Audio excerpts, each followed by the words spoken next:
Nagdeklara na ng state of calamity ang lokal na pamahalaan ng bayan ng Surala sa South Cotabato dahil sa masamang epekto ng El Niño phenomenon kung saan natuyo na ang ilang sakahan at fish pond. Natuyo na ang halos 1,000 ektarya ng mga lupang sakahan at fish pond sa bayan ng Surala sa South Cotabato, kung saan itong naging dahilan para magdeklara ng state of calamity ang lokal na pamahalaan nito. Umabot na sa halos 71 million pesos ang naging pinsala nito sa agrikultura. Pinaplano naman ng pamahalaan ng Surala na gumamit ng calamity funds para mabigyan ng tulong ang nasa 1,000 magsasaka na lubos na apektado ng matinding init na panahon na kinahaharap ng bansa sa ngayon.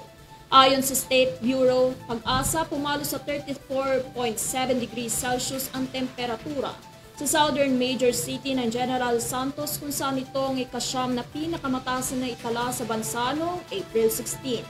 Samantala noong unang bahagi ng buwan, iniulat ng National Disaster Risk Reduction and Management Council na umabot na sa mahigit 1.2 billion pesos ang pagkalugi sa agrikultura sa bansa dahil sa epekto ng patuloy na El Niño phenomenon.